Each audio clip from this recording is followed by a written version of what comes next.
2025年的经济展望如何呢？有3套剧本哦，今天带您快来看。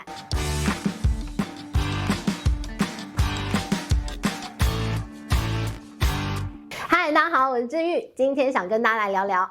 2025年美国的经济展望。虽然美国可能大家对它的印象有好有坏，但是你不得不承认啊，所有的投资策略都要看美国经济的脸色。好，那2025年强人川普回归，很多人都讲啊，这个经济展望你就要看那强人川普他到底有什么样的状况，又说了什么样的政策，不确定性很高，但是这么说很不负责任。所以呢，今天我们就要给大家几套剧本了，很可能是怎么样。好，这剧本不是我写的，美国银行出的报告。所以呢，今天呢，我就来跟大家说说美国银行的报告到底给大家什么样的展望。好，美国银行这样写，他说啊，在这个川普回归之后呢，美国经济将会有3套剧本。那这3套剧本呢，其中有2套最后都是悲剧收场。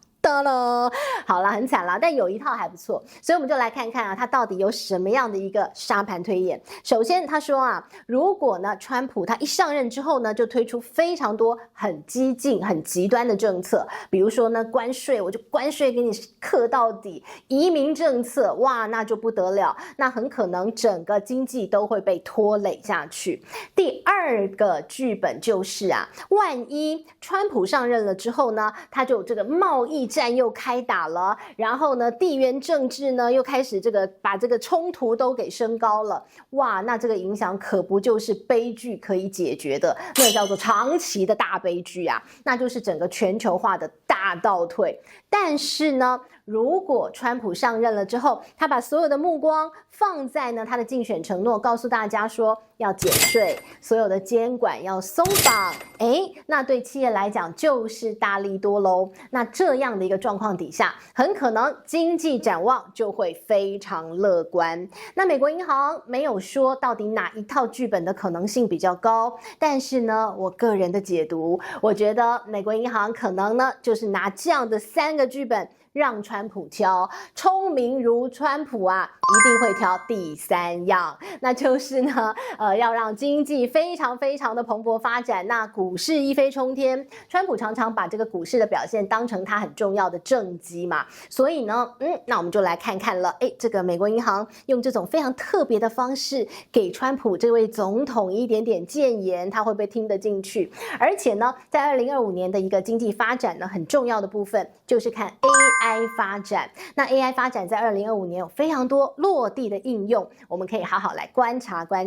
好了，那你说美国的经济到底如何？有的时候啊，我们看这些冷冰冰的经济数据，不如到街上去走一圈。你如果现在到美国街上走走看看，你会看到什么样的美景？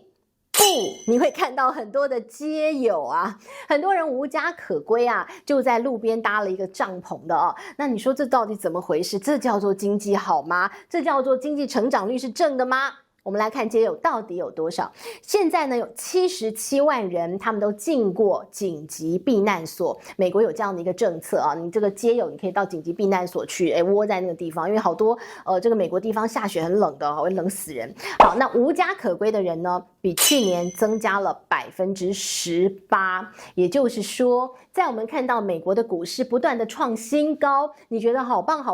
的同时，就好到那些大企业，你看到这些中下阶层，他们在过去这几年通膨的状况底下，他们的生活非常辛苦，甚至辛苦到有人已经沦落到变成街头的一个流浪汉了哦。所以呢，你看到这种街友的状况，街友的数字，那也是一个另类的经济指标。现在在美国呢，落入了贫穷线以下的人数正在上涨当中。通膨问题呢，造成了这样的一个状况恶化。那什么时候会好转呢？不晓得，但是呢，经济恶化状况底下，美国人习惯借钱。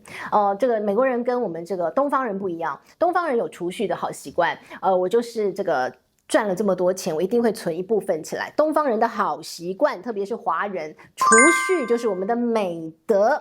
美国人没有这种美德，美国人是借钱才是享受，所以呢，他们可以今天就把下个月、下个月才要赚到的钱都通通花掉了，所以他们的信用卡不是他们发明的嘛？好，那所以呢，你就看到了。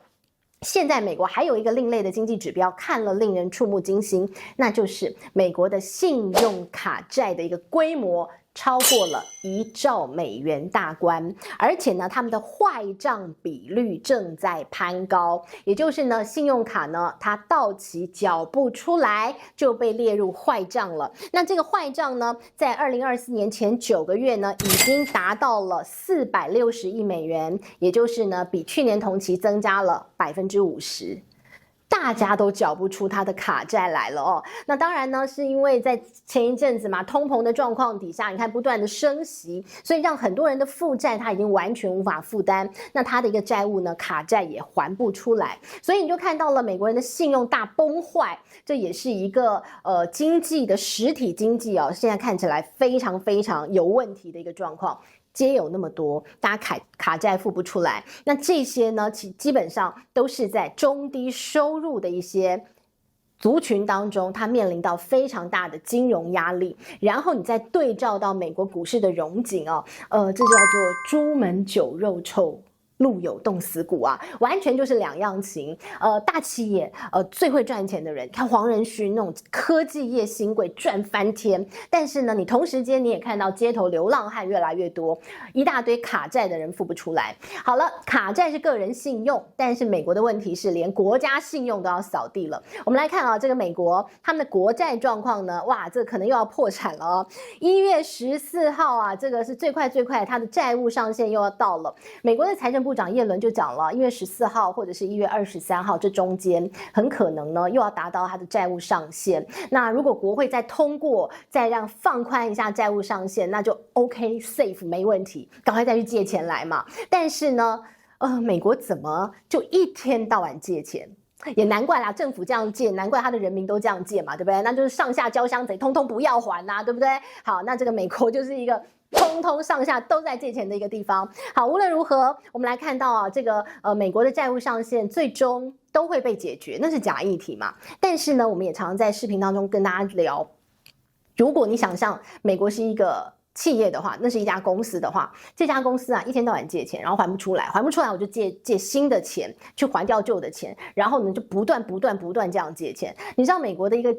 它的一个国债已经膨胀到一个不得了的一个状况了哦。如果一家公司你欠的钱已经像美国政府这么多的话，你那个倒闭10次都不为过啊。结果它是美国，它不会倒啊。我没有钱怎么办？我印钞票。没什么了不起，我印钞票，我是美国OK。好，那我们来看到现在呢，这个美国它的一个国债啊，光是利息，它一年就要交出去1兆美元。我这家美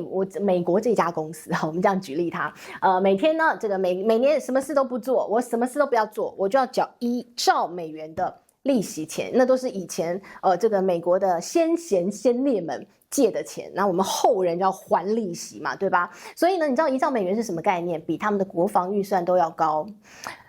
很可怕的哦。所以呢，你就看到了这个是美国啊，他们的国债的问题啊，现在不断的就是用这个借新还旧的方式在处理了哦。但是呢，现在啊，告诉大家，你一直印钞票解决你的债务危机是不对的，因为呢，你的美元只会越来越被看破手脚，它最终它会越来越不值钱的。所以呢，现在已经有一批经济学家告诉大家说，以前有所谓的美国例外论啊，这是一个学者提出来的，他觉得美国就是一个不得了、厉害爆表，我是独一无二的国家，我跟你们其他国家不一样，那叫美国例外论，或者是有人喜欢讲说美国的超卓论，就是呢，美国是一个超凡卓越的一个国家。简单来讲，就是美国人可以跟别人讲，我跟你们不一样 ，OK？ 你是什么国家？不要来跟我讲 ，Talk to my hand。好，我是美国好，但是呢，现在的美国跟当初的美国不一样了。现在的美国的经济状况是如此，经济成长率不代表它的债务可以解决哦。你赚再多钱，你欠的钱不还，你就还是一个负债鬼 ，OK？ 好，那所以你就看到了现在很多经济学家对于美国的债务是非常忧虑的，所以他们才会觉得美国利外论这样的一个想法投资你应该要放心上，那是有风险的哦。好，不过呢，简单来讲，我们就要回到我们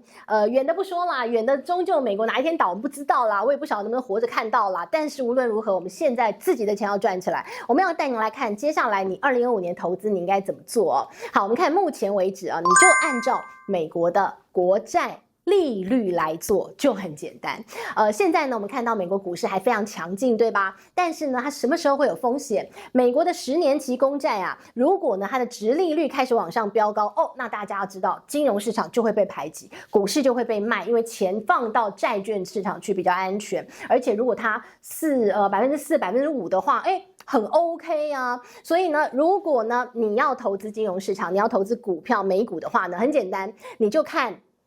美国10年期公债殖利率，你用4%当做一个基准哦。如果呢那个美国公债殖利率在4%以上，4%、4.25%、5%、6%，哎呀，请你卖掉你手中的美股啊，因为那个时候美股会有很大的压力哦，可能会被卖压很重。那如果你看到10年期公债殖利率4%、3.75%、3%，哦，那你就放心做多美股哦。所以呢，你就看到了金融市场接下来不太稳定，很可能就是受到了这国债市场的一个利率冲击。那当然呢，接下来的经济展望还是要看川普的脸色哦。大体上是这样，给大家做参考咯。这是今天的节目内容，希望你喜欢，我们下回见，拜拜。